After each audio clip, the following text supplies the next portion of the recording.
Ocupación temporal de mesa de análisis hoy en Latinos. Muchísimas gracias por acompañarnos. Jesús Silva Herzog Márquez, Denis Dresser, Héctor Aguilar Camín. Qué gusto que estén con nosotros.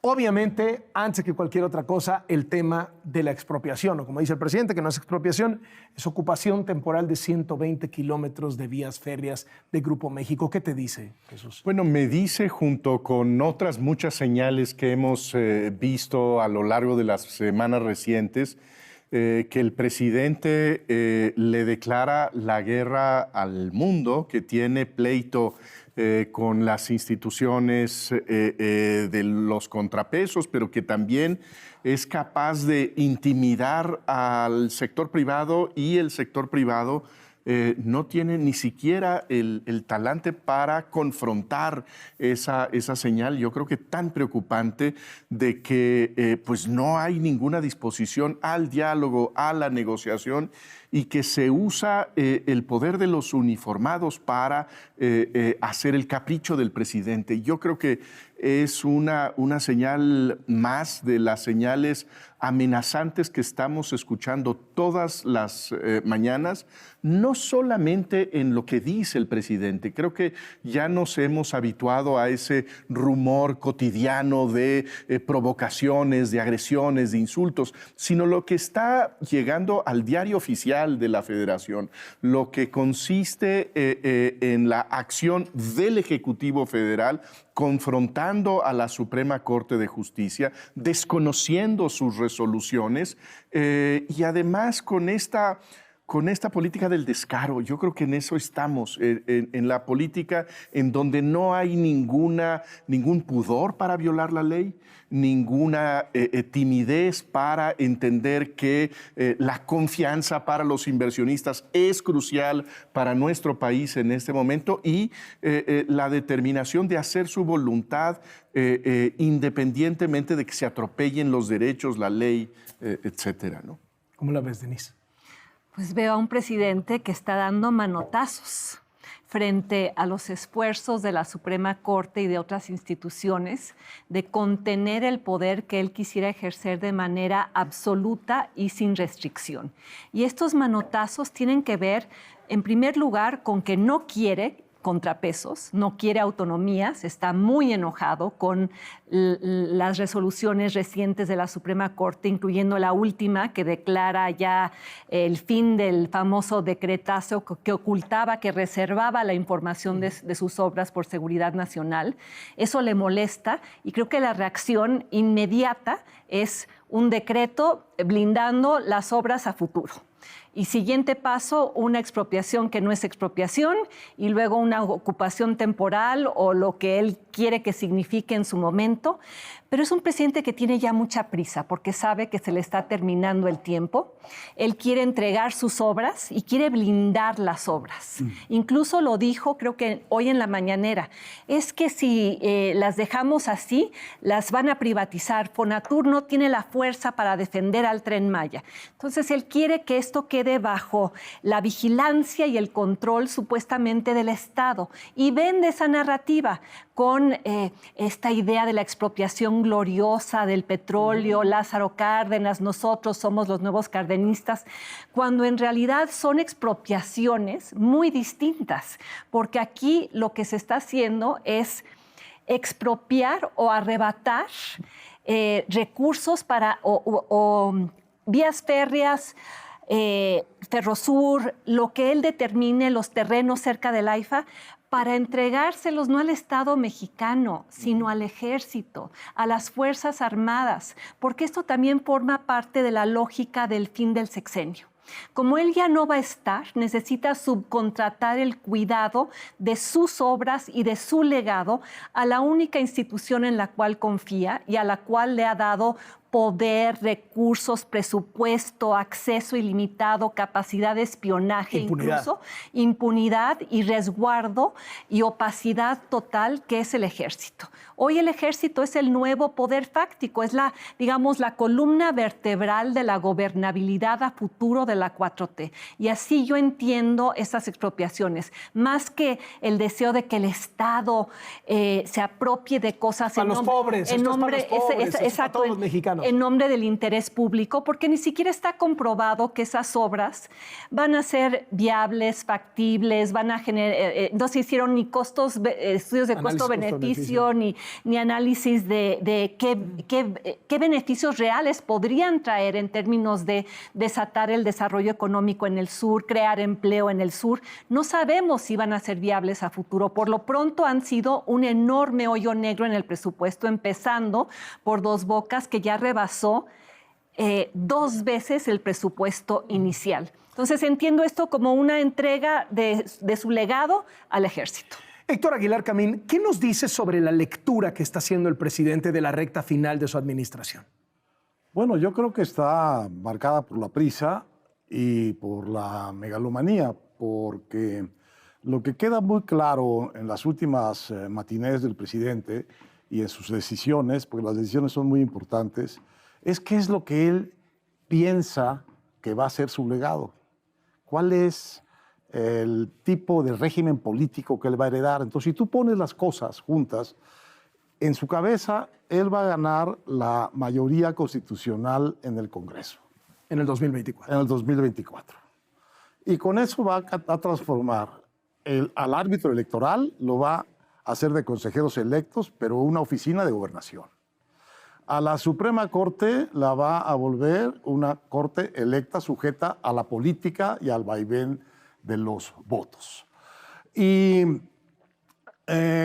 piensa que va a ganar, obviamente, la elección del 24 y va a ganar también la elección del INE y la elección de la Suprema Corte, con lo cual queda, digamos, un régimen en donde está capturado todo en el Poder Ejecutivo. Y ahora le añade la expropiación. Entonces tienes, bueno, ¿cómo va a ser todo esto? ¿Cómo va a ganar estas elecciones? Con elecciones de Estado, que son las que ya está haciendo. En este momento está haciendo una elección de Estado. Está poniendo todos los recursos del Estado al servicio de sus candidatos, al servicio de su candidata en el Estado de México. Ya estamos en una elección de Estado. Entonces, a través de una elección de Estado, se queda con la Corte, se queda con el árbitro, se queda con el Congreso, se queda con todo el poder. ¿Y para qué lo usa? Bueno, nos añade un detallito, expropia. Entonces quiere una hegemonía en el Congreso, elecciones de Estado, árbitro electoral sometido, Corte sometida y un poder ejecutivo expropiador. Y hoy le añadió una ocurrencia.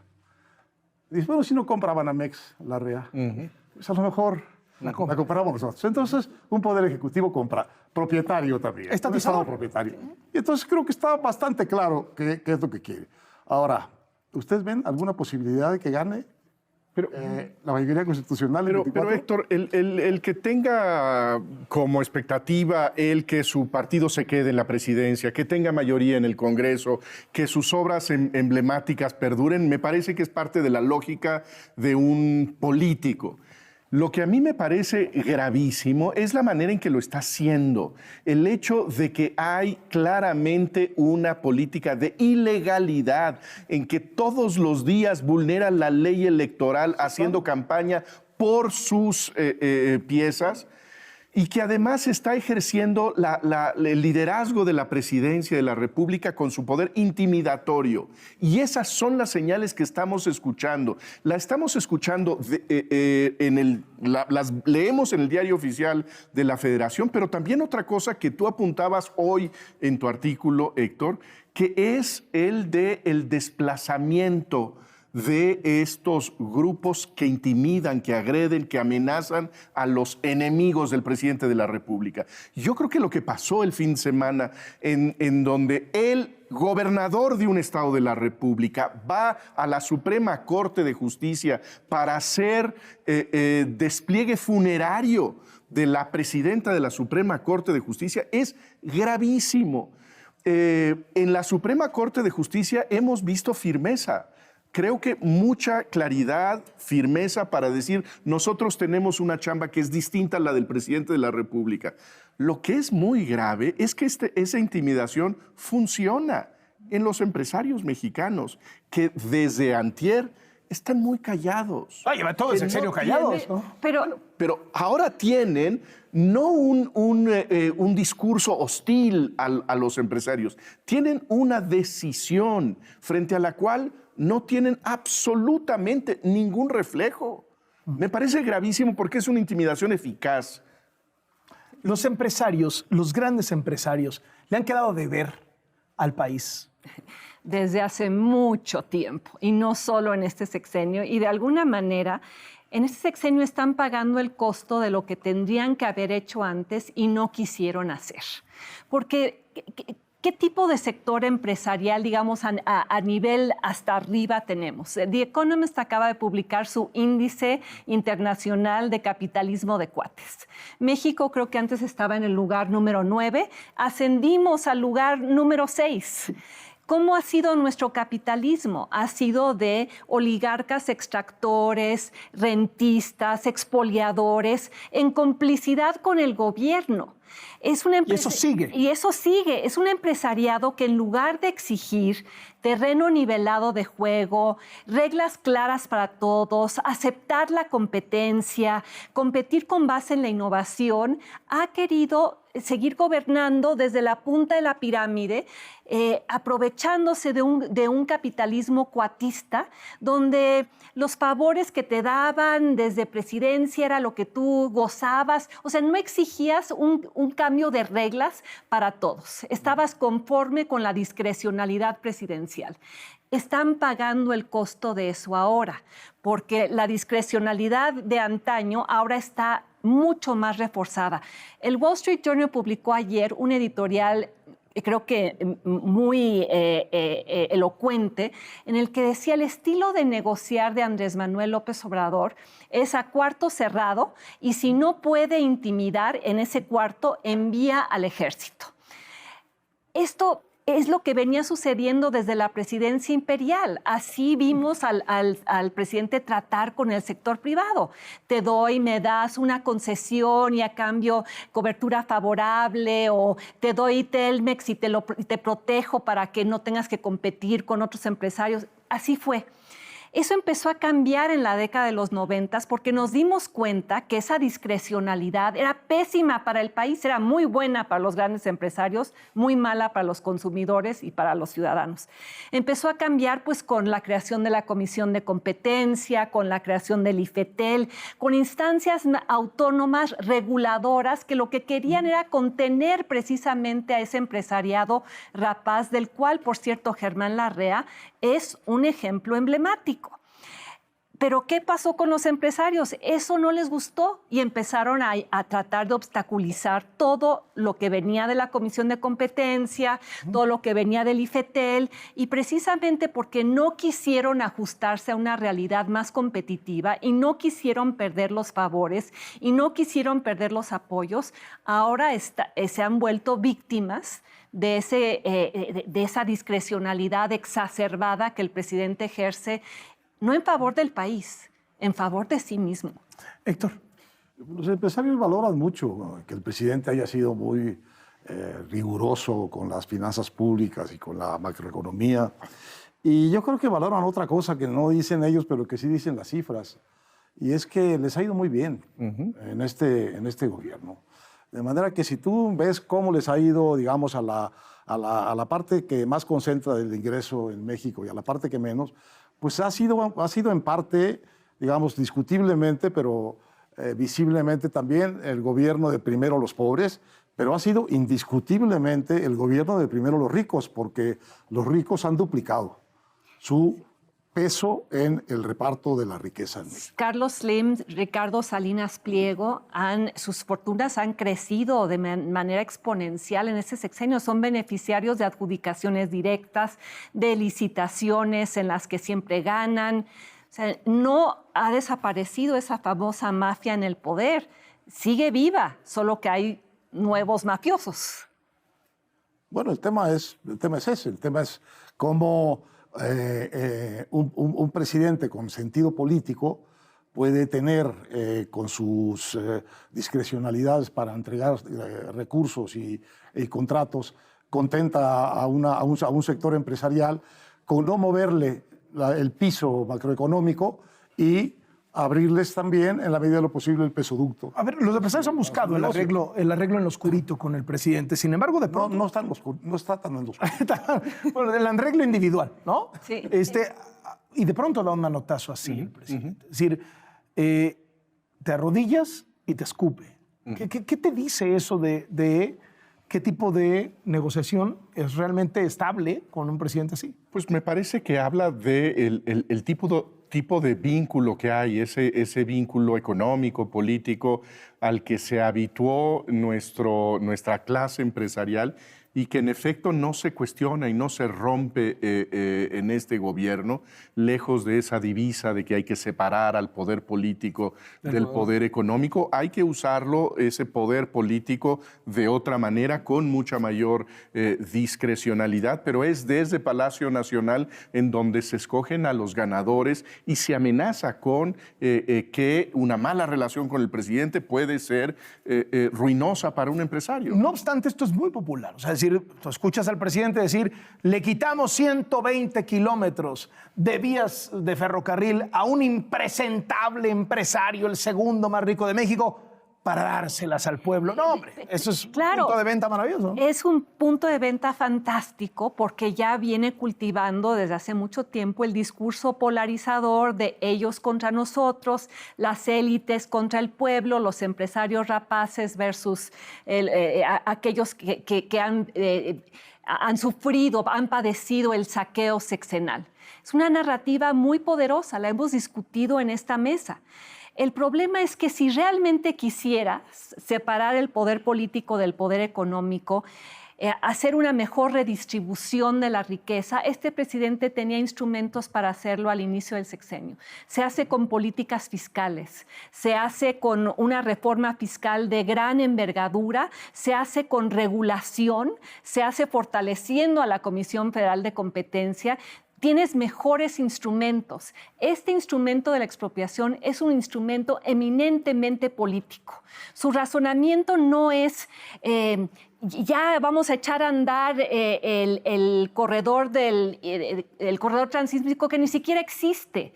Por eso la lógica es política, es caldear los ánimos de su base para que no solo salga a votar por él, sino que voten por una mayoría en el Congreso. Acabo de ver una encuesta muy preocupante, el 68% reacciona muy bien ante esta idea de que el presidente debe tener mayoría en el Congreso, porque él vende cada contención institucional, cada decisión, ya sea del INE, de la Suprema Corte, de la Comisión de Competencia, del IFETEL, de cualquier contrapeso, como un sabotaje a la 4T. Al pueblo. Como algo que obstaculiza la gran transformación.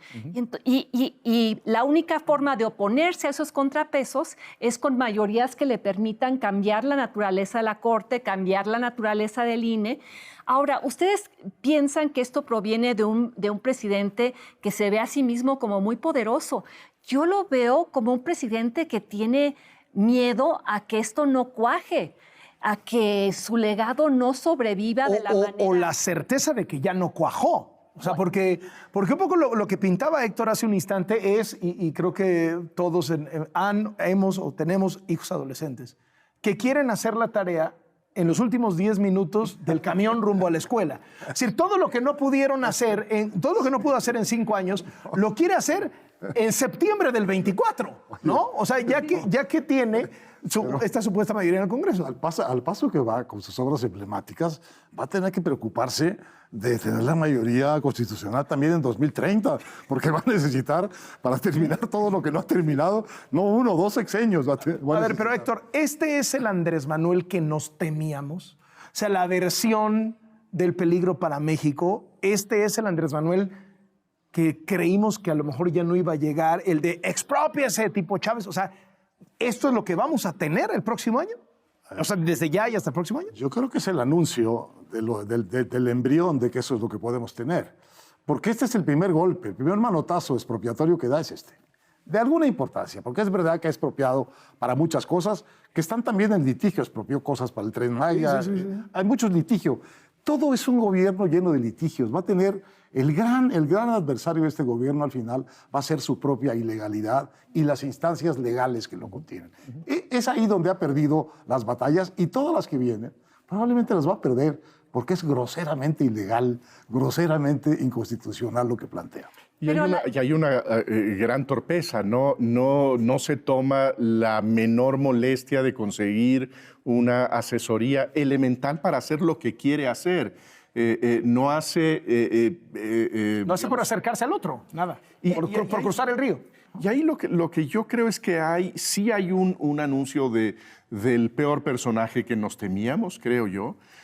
Porque hay una combinación de un presidente que desconoce brutalmente la realidad, el hecho de que niegue lo que todos vemos directamente, que es, por ejemplo, que el ejército mexicano espía y espía a sus propios colaboradores, muy probablemente lo espía a él mismo, y el presidente de la República le ofrece coartadas al ejército para darle impunidad a quien está espiando a ciudadanos, a particulares y a los integrantes de su gobierno.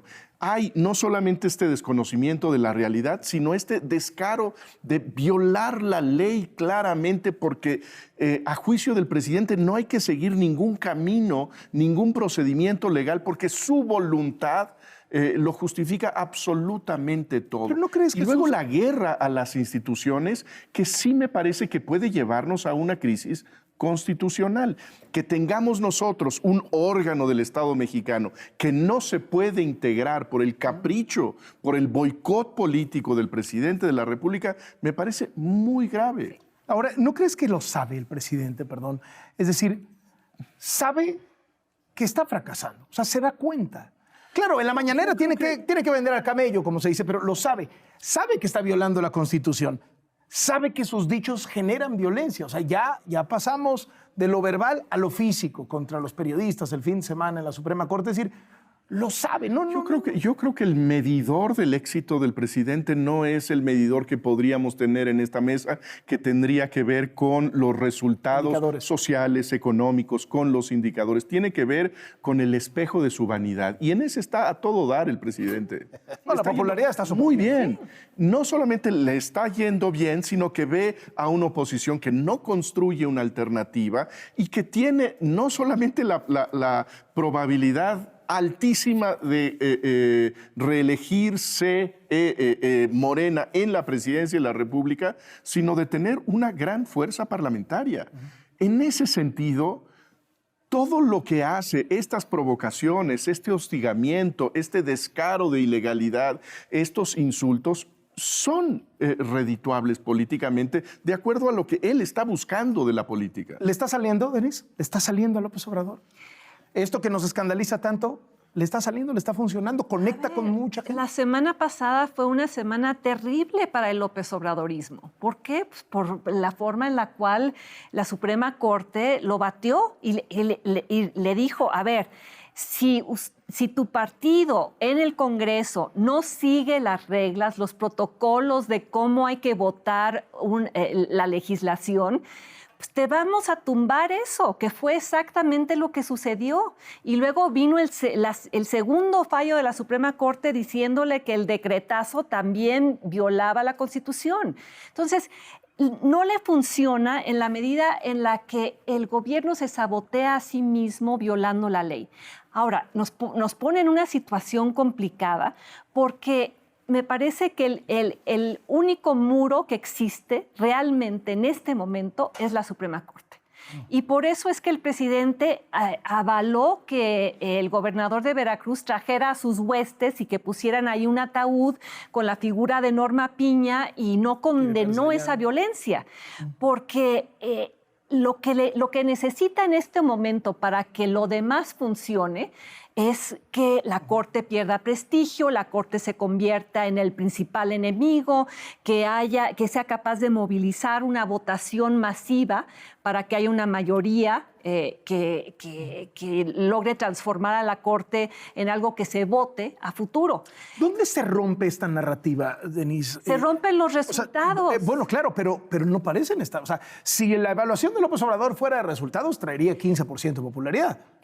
Pero porque para ¿En qué momento se rompe? No, Se rompe la magia, pues. No, la magia todavía no se ha roto y me pareció interesante, Jesús, tu artículo sobre elecciones de Turquía, porque también alguien que considerábamos invencible, Erdogan, va a tener que enfrentar una segunda vuelta ante una oposición que finalmente se unió, pero pues... No va a ganar. Pero va a ganar. El problema es que yo creo que va a ganar. ¿Por qué? Porque personajes al estilo de Erdogan, y AMLO se parece muchísimo, siguen este guión que señala Jan Werner Müller en qué es el populismo, o Levitsky y Ziblatt en cómo mueren las democracias. Estaba yo releyendo esos libros últimamente y punto por punto hace cuenta que... Es brutal, los lees y es brutal. Hace esto, va contra la prensa, va contra las cortes, va contra la ley, condona la violencia, etc.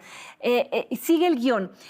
Pero para su base, la política de identidad, de ser parte de ese grupo, es más importante que los resultados. No es una cuestión de datos, de números, de cifras, incluso de verdad. La verdad es sacrificada ante la fe, ante la pertenencia, ante el ser nosotros frente a esos rapaces saqueadores responsables de lo que ha sido este país durante años. Héctor, ¿se rompe la magia en algún momento?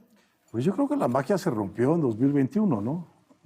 Es decir, el discurso de López Obrador construye la idea de que tiene eso, una mayoría constitucional y que el pueblo, a la hora de estar contra todos esos enemigos de la patria, pues acude como un solo río y arrasa. Pero no, eso no es lo que dicen los votos, ni en su elección siquiera. Y en 2021 eso no es lo que sucedió. En 2021 lo que él perdió la mayoría constitucional que tenía en la Cámara de Diputados y perdió media Ciudad de México. Ganó otras cosas. Nadie está diciendo que no tiene una fuerza electoral. A mí me parece que la verdadera prueba del ácido de todo esto van a ser los votantes.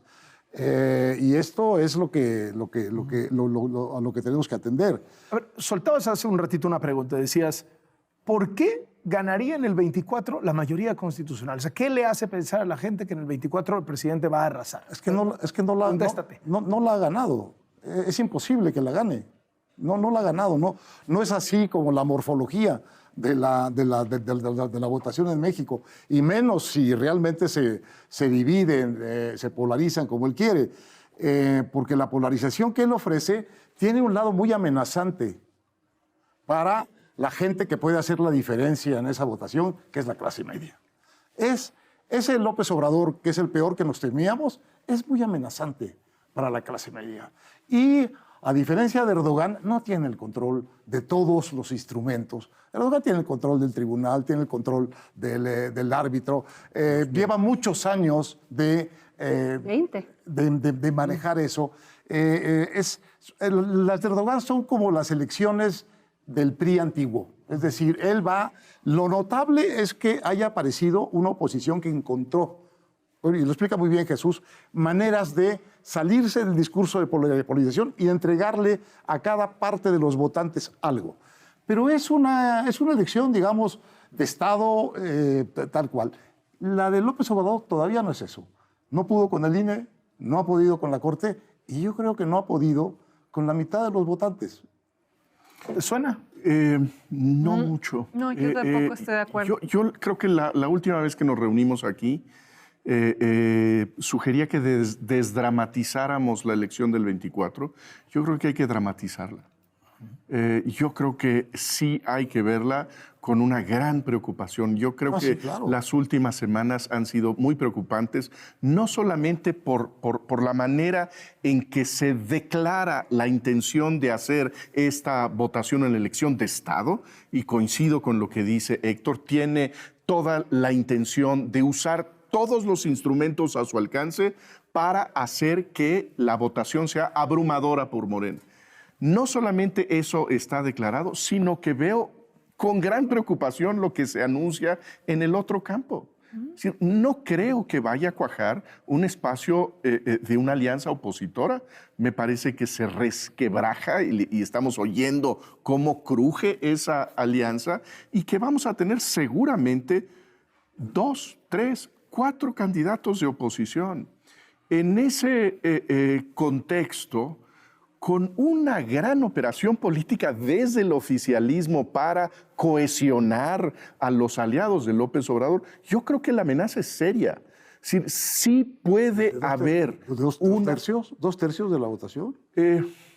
Me parece que ese es el espacio que debemos considerar como posible. ¿Apostaría por eso? No. Le hace mucho caso al presidente. Pero ¿no te parece que hay señales muy preocupantes de lo que está pasando en un flanco y el otro? De lo que él puede hacer, señales de lo más preocupantes. ¿Y no crees que los errores que pueden cometer las oposiciones pueden llevarnos a una desnaturalización del esquema político para convertir esta fuerza política minoritaria o que tiene la mitad del país en una porción mucho mayor en términos parlamentarios? ¿Dos tercios? ¿No lo crees? No, dos tercios no. A ver,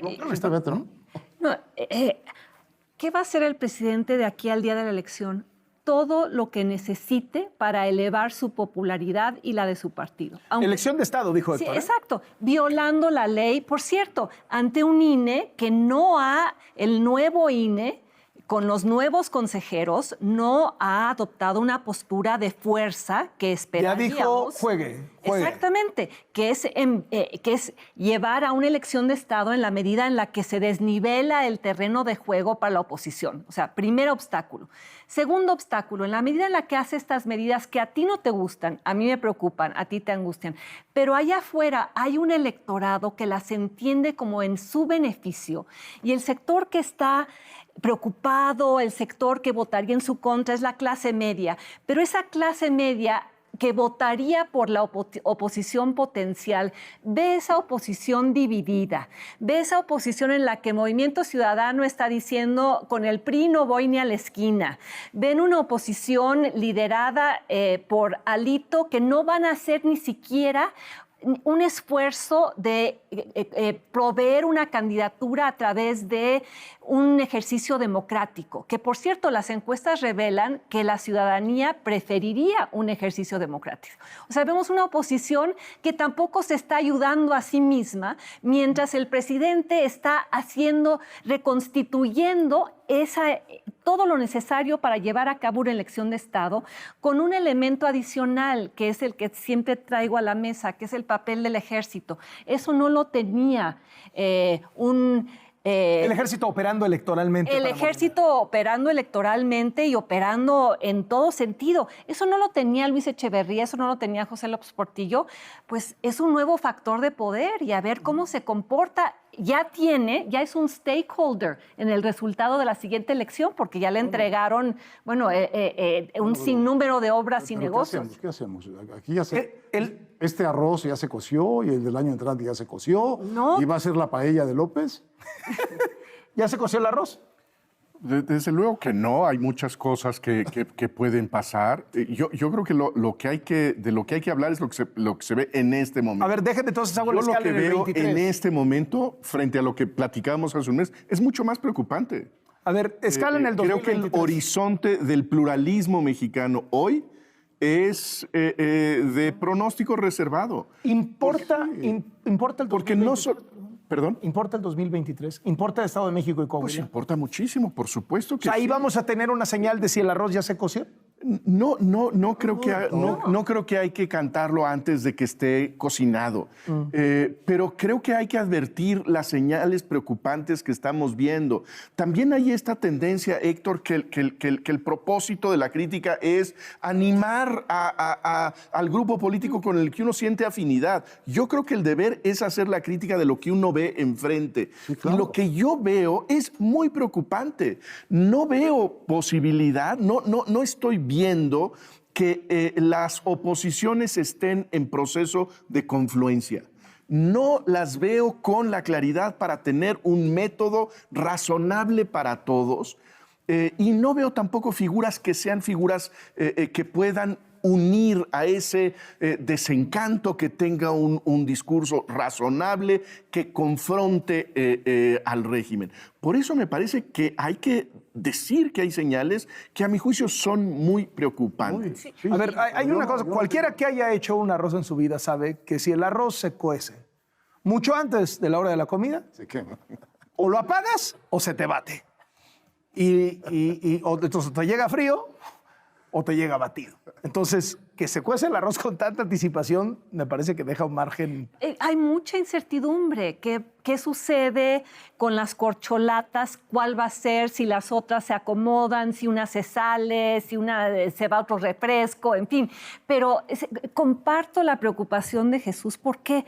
Porque desde la última vez que nos vimos, el panorama ha cambiado y está cambiando casi cada día. Es que vimos un mes de un presidente de decretos, expropiaciones, ocupaciones, o sea, exactamente. Y vemos un mes en el cual sí, la Suprema Corte se ha alzado y la Suprema Corte ha debatido y ha votado y le ha dicho al presidente, esto no lo puedes hacer. Pero ¿cuál ha sido la reacción del presidente? No ha sido yo respeto la Constitución y yo voy a seguir los lineamientos de la Corte. Ha sido volver ahora sí a la Corte el enemigo existencial y permitir que toda su base se vuelque contra ese enemigo, incluyendo amenazas directas a los ministros. Y hemos visto a un presidente que se está radicalizando día tras día, porque, como lo decía antes, me parece que la contención en este momento es la Corte. ¿Quién más? Pero la Corte es una contención suficiente y la Corte le ha le ha puesto límites muy serios a este presidente en estos últimos días. Por cierto, límites mucho más serios que lo que son las declaraciones y las intenciones del presidente. Pero en cierto modo, yo lo que veo es que el presidente finalmente ya se quitó todas las máscaras. Y ya está clarísimo quién es este señor y qué quiere. Aparte de quienes le atinaron desde el principio y quienes le atinaron a la mitad, ahora ya está clarísimo quién es. Para todo mundo, para los empresarios también. No han reaccionado con la claridad y la precisión que deberían haberlo hecho, pero quizá apenas están empezando a resentir el golpe y a pensar cómo es que se responde a esto. Los votantes. Probablemente la clase media está desprendida de la política y dice, a mí qué me importa, eso es una cosa que a mí, yo no tengo nada que ver con eso, yo no quiero tener nada que ver con los políticos. Pero cuando empieza aparecer el personaje que es el que va a gobernar, va a moldear el país donde van a vivir tus hijos, dices, caray, a lo mejor esto no me gusta. Está como empezando un nuevo juego, porque está como empezando un nuevo presidente a ponerse en la mesa. Y el presidente tiene muy poco tiempo y tiene muy pocos logros. La oposición es un lío y lo será hasta que lo deje de ser. Lo era también antes de la elección del 21. Y las encuestas. ¿No crees en las encuestas, Héctor? Bueno, creo en algunas y con un grano de sal y revisadas. Hasta que no me digan exactamente cuál es su metodología y cuántos intentos hicieron de entrevistar antes de que les contestaran. Y quién sí les contestó y quién no les contestó. Porque las encuestas hacen un número, lo que es una averiguación bastante compleja. Y eso funciona noticiosamente, pero no da con la verdad. Y tenemos una larga historia de encuestas que le fallan por mucho. Encuestas muy acreditadas que le fallan por mucho. También muchas que le han tenido. Y también tenemos una experiencia de uso de las encuestas, de compra de las encuestas para propaganda política. Entonces, por eso digo, hay las encuestas, no todas son iguales, ni son todas las que están, ni están todas las que son. Entonces, en el 21 no sirvieron. ¿Ves una oposición dividida? ¿Ven una oposición dividida para el 24?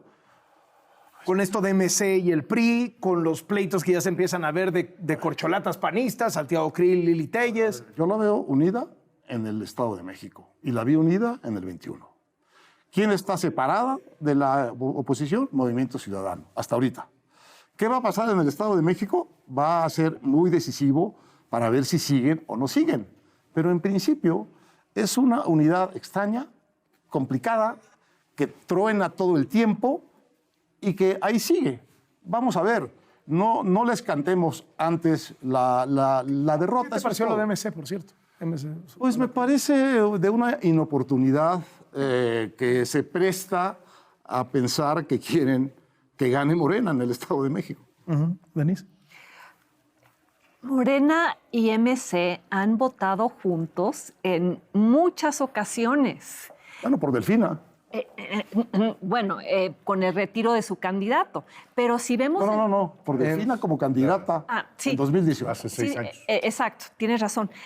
Pero estoy hablando del legislativo. Ha habido muchas coincidencias. O sea, MC quiere crearse una identidad de izquierda distinta, socialdemocrática, pero en los hechos con frecuencia ha votado con Morena. ¿No se puede decir lo mismo del PRI? Por supuesto. O sea, ¿qué está intentando hacer Morena? Pues incorporar a quienes pueda, dándoles cosas y haciendo trueque por gubernaturas y demás.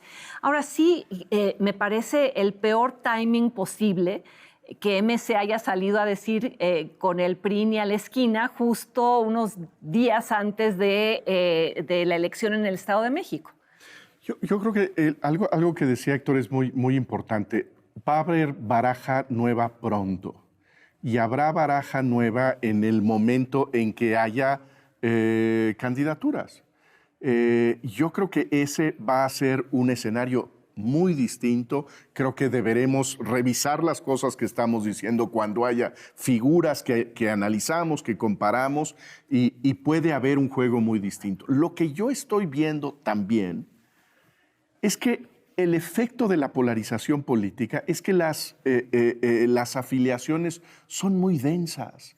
Es muy difícil pinchar la afinidad política con el que te hace sentir reivindicado muy profundamente. La migración de un campo al otro va a ser muy complicada en la estación electoral. Yo creo que eso es lo que es muy notable de las encuestas que vemos, aunque no le crea mucho Héctor. Pero la popularidad del presidente López Obrador es hermética. Pero él no va a estar en la boleta. no va a estar en la boleta. No va a estar en la boleta, pero la popularidad de Morena también es bastante hermética. No hay lo que veíamos, creo yo, en una temporada de mayor templanza anímica, que es que cuando cometía un error Felipe Calderón, la pagaba en su popularidad y la pagaba su partido. Aquí está flotando tanto la popularidad de unos como la de los otros. Yo creo que eso es lo que estamos confrontando, que hay un hermetismo de afinidades políticas que es muy complicado reventar. Es muy complicado porque la elección del 2018 fue una en contra de los partidos políticos tradicionales, del PRIAN, del pasado. Entonces, ¿cómo convences a esos electores que hoy están desilusionados con el López Obradorismo y tienen razón de estarlo? ¿Cómo los convences de aquello que por lo cual votaron en contra, desecharon, criticaron, dijeron ya nos libramos de ese PRIAN que provocó todos los males del país? ¿Cómo los convences de que ahora voten? De que regresen. Exacto, de que regresen. Y yo creo que sí va a depender mucho del candidato.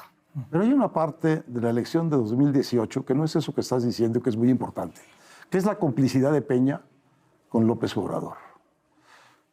Bajando a Anaya con una acusación falsa de un delito de la competencia y después poniendo a sus gobernadores a liberar el voto priista hacia Morena. Eso es lo que le dio el 53% a López Obrador, no la identidad hermética de Morena. La complicidad del PRIAN, del PRI en Sonora. Bueno, está visto, está documentado que hubo una operación de los gobernadores priistas, de Claudia Pavlovich en Sonora, clarísimamente, les cuento una anécdota, a favor de Morena. Cuando llegaron los candidatos del PRI con el secretario de Hacienda de Sonora a decirle, el dinero que está para nosotros no ha llegado. Y entonces el secretario de Hacienda les dijo, pues pregúntenle a la gobernadora, porque ese dinero ya salió de aquí. Pero, ¿qué te hace pensar que el PRI no volvería a hacer eso? A ver, Ricardo Rafael en una columna hace una semana dijo, Alito igual va a ser el candidato del PRI. va a imponerse como candidato de la coalición y luego le va a entregar el partido a Morena. O sea, ¿qué te hace pensar que el PRI ahora sí va a ser un partido verdaderamente opositor y que no pactó, no va a pactar en el Estado de México como lo hizo en la elección pasada? Es que tenemos interpretaciones muy distintas, tú y yo, de la elección del 2018. A mí sí me parece que fue una elección tsunami en muchos sentidos. Sí.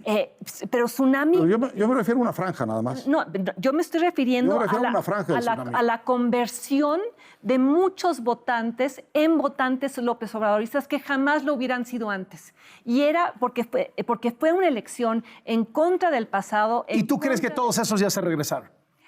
O por lo menos están huérfanos, digo. Eso, yo creo que en este momento son huérfanos y están esperando a ver quién es el candidato, cómo es el proceso, y están dándole el beneficio de la duda a la oposición todavía. Por eso, así me explico yo el hermetismo, el que no haya movimiento en las encuestas. Creo que hay una enorme interrogante en este momento en cuanto a cómo se va a dirimir la elección, porque no sabemos cuál va a ser el candidato ni si va a sobrevivir la alianza. Ahora, si López Obrador logra sacar de la discusión los datos duros, si logra sacar de la boleta los hechos, ¿no?, que es algo con lo que hemos visto particularmente desde la última vez que nos reunimos. En el último mes tienes a un presidente que literalmente solapa todo, ¿no? Uy, que su secretario de la Defensa se compró unos departamentos, no pasa nada. Que viaja, no pasa nada.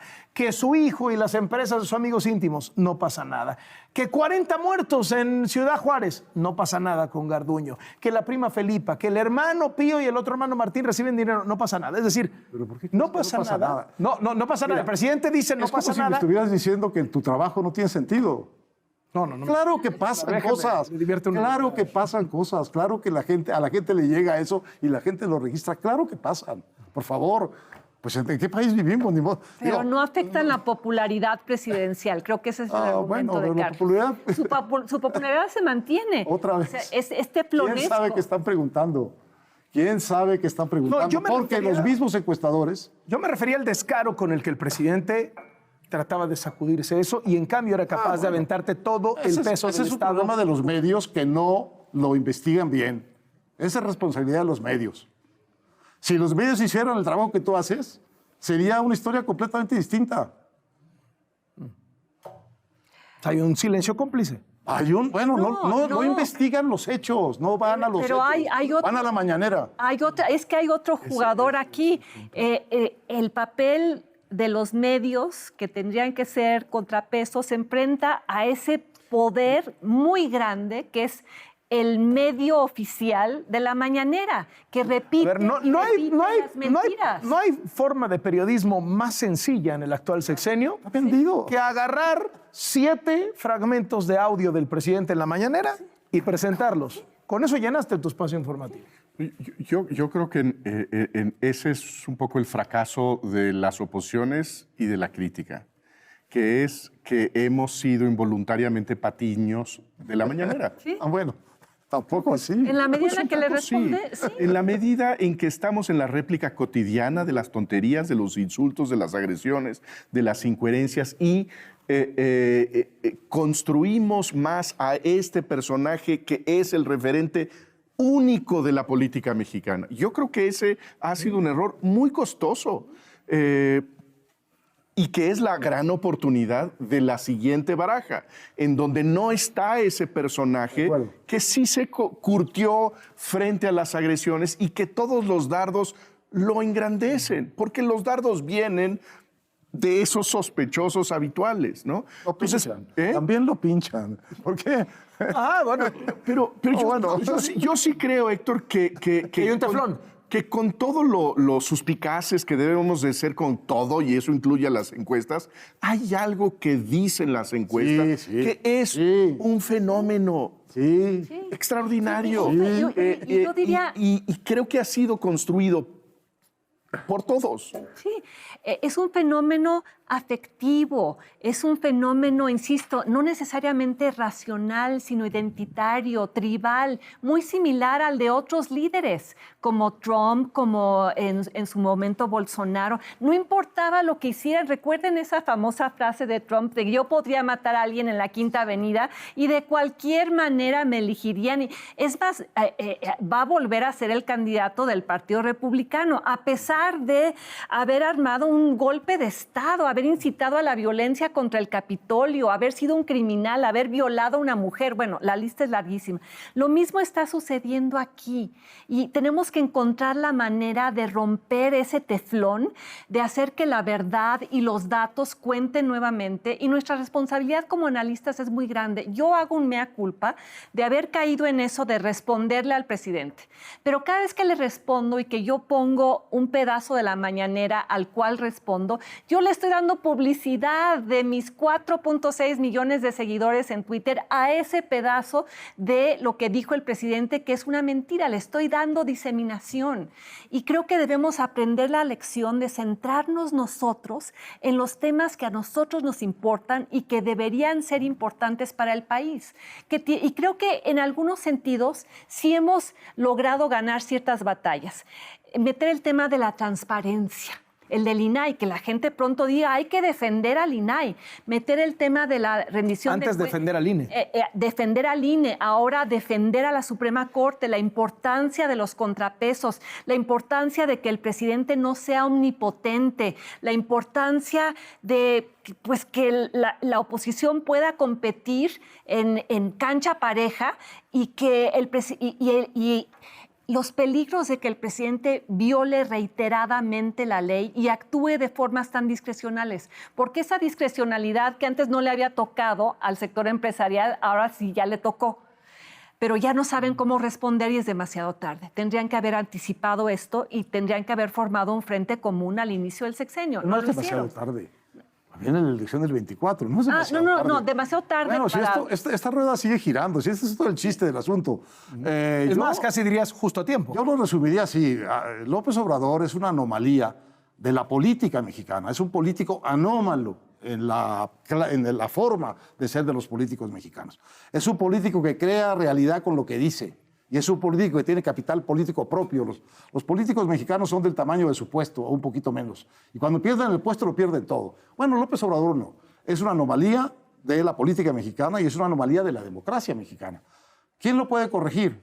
Pues la democracia mexicana que lo trajo, pues esa se lo tiene que llevar. Además, no tenemos otros recursos. Si sigue existiendo, una de las razones por las cuales va a ganar probablemente Erdogan la segunda vuelta es porque ha ido apropiándose de todas las instituciones que permitían cierta normalidad democrática en Turquía.